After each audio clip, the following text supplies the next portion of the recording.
Привет, друзья! Вы на канале Leo Gear Up и меня зовут Лео. Сегодня у нас с вами на обзоре классика из мира стеклянных ковров. Final Gear прислали мне на обзор третью версию Pulsar Super Glide в шикарном зеленом цвете. И это тот самый случай, когда меня даже не нужно просить о рекомендациях.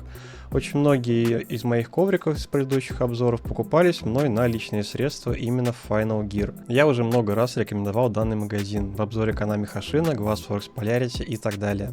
Так что даже если герой обзора вам не подойдет, советую вам к ним заглянуть. Скорее всего, там найдется то, что вам нужно по классной цене. А по ссылке из описания и моему личному промокоду вы также получите скидку 3% на весь ассортимент магазина Final Gear. Но, разумеется, то, что мне прислали данный коврик на обзор, никак не повлияет на мое мнение о нем. Как обычно, расскажу вам все максимально подробно, макрофотографии, тесты и так далее. Поехали! Упаковка у пульсаров оригинальная, но неудобная. Пока я достал все эти картонные язычки, было желание просто разрезать коробку. Также в комплекте идут глайды. Я на них немного поиграл, и на мой взгляд это неплохие балансные глайды, но ничего особенного. А вот сам коврик, конечно, радует. Здесь у нас фирменная подложка Super Glide, она силиконовая и очень-очень цепкая. Размер коврика стандартный, 49 на 42. Обработка углов хорошая, толщина коврика всего 2,9 мм. Ну, не самый тонкий коврик, но вполне комфортный. Подложка также довольно качественная. Это все тот же фирменный силикон Pulsar Super Glide. Если не ошибаюсь, именно они задали моду на такие силиконовые подложки, и работают они очень круто. Мой юнит ровный и лежит на столе как влитой. Сдвинуть его просто невозможно.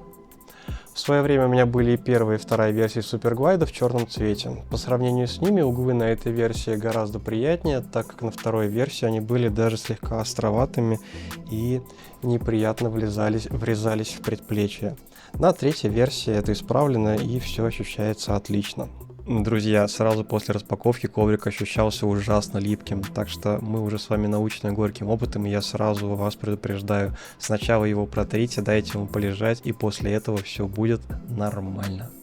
Поверхность спустя время стала очень приятная. Тактильно коврик очень гладкий, я бы даже сказал супер гладкий. На текущий момент это самая гладкая поверхность из всех, что бывали у меня на тестировании.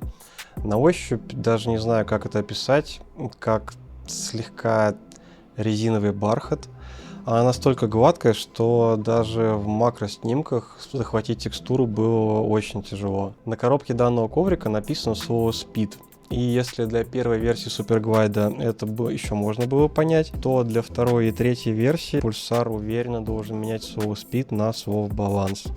В этом нет ничего плохого, наоборот, ковриков с нейтральным принтом и приятной поверхностью на рынке ужасающе мало. Вы найдете море аниме-ковров, но чего-то аскетичного и реально качественного еще поди поищи. Переходим к глайду мышкой. Здесь очень ровные, балансные как статика, так и динамика.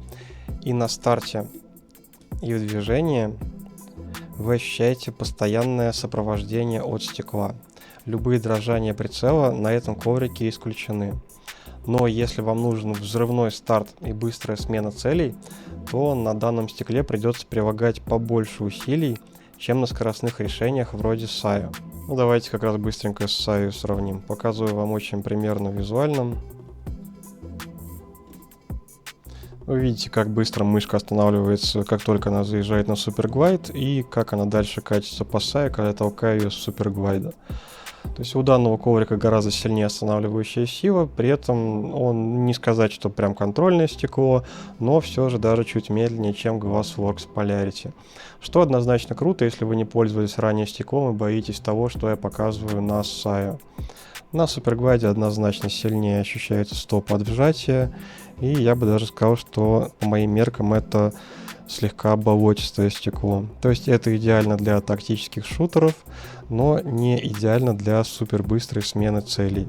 Это будет очень хорошее балансное стекло для стабильного уверенного трекинга. Так как на нем абсолютно нет текстуры, то вы при вот этом движении, несмотря на то, что замедляетесь, при этом ощущаете себя максимально равномерно. То есть это будет очень уверенное, стабильное движение в динамике. Но при этом он будет замедляться сильнее, чем скоростные решения вроде SAIO. Имейте это в виду. Также хотелось бы отметить, что несмотря на то, что оба этих коврика тактильно очень гладкие, гладкость у них абсолютно разная. Здесь легкое ощущение резины, а здесь все-таки именно гладкое стекло. Из-за этого на Суперглайде я чаще ощущал мелкие пылинки. Не сказал бы, что у этого коврика реально какая-то проблема с пылью, нет, но вот тактильно все-таки здесь пыль ощущается чаще, чем на Сае. Хочется сразу обозначить, что Superglide 3 это все-таки не суперконтрольный коврик, как, например, Infinity My Store, которая тоже однажды у меня была, и она супер гладкая. Здесь скорее больше сходств с Glassworks Polarity, который недавно был у меня на обзоре, и именно с ним мы сейчас посмотрим сходство в макро. Ставьте паузу, если хотите рассмотреть какие-то участки подробнее. Думаю, заметно, что у Pulsar используются похожие на Polarity кирпичики. Именно их форма дает большую часть контроля. Но невооруженным взглядом видно, что кирпичи у Polarity куда крупнее. Я специально оставил на Superglide 3 кусочек глайда, чтобы вы оценили масштаб и понимали, насколько кирпичи на Superglide мелкие. Вы будете ощущать их постоянно. Они будут сопровождать ваш глайд, сводя вероятность неловких движений к минимуму. Ну и макрофотографии с видом сверху. Здесь мы также видим, что пульсар состоит из очень мелких кирпичиков. К сожалению, зеленую версию тяжело фотографировать, на черный, конечно, было бы видно гораздо лучше. Если вы не первый раз смотрите мой обзор, то вы знаете, что я играю в основном в динамичные игры типа Overwatch и обожаю быстрые коврики. Поэтому, конечно же, на Superglide первое время мне было тяжело подстраиваться. Однако не скажу, что я не смог на нем играть хорошо. Просто это было не то, к чему я привык. У меня достаточно хороший контроль мыши, и мне не нужна помощь коврика, так что я ощущал себя скорее, как будто я борюсь с виртуальным помощником, который меня слегка сдерживает. Но кто-то обязательно оценит потенциал и стабильность, который дает данный коврик, так как малейшая дрожь руки будет исключена. Самое время для небольшого саунд-теста.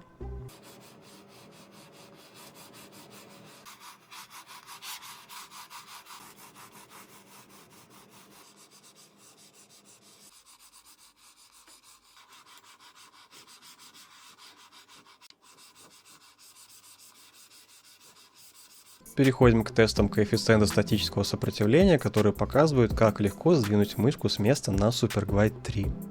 По традиции сначала показываю вам топовые скоростные решения, которые стартуют с малого угла, и мышка очень быстро улетает вниз.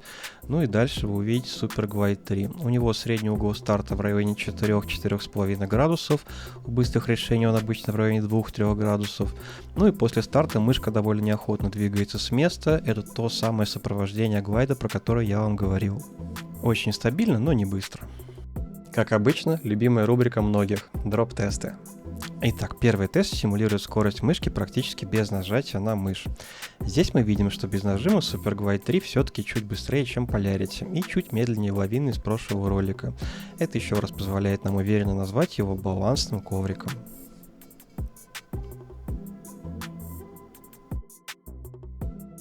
Второй тест с более тяжелой мышкой симулирует среднее обычное нажатие на мышку при игре.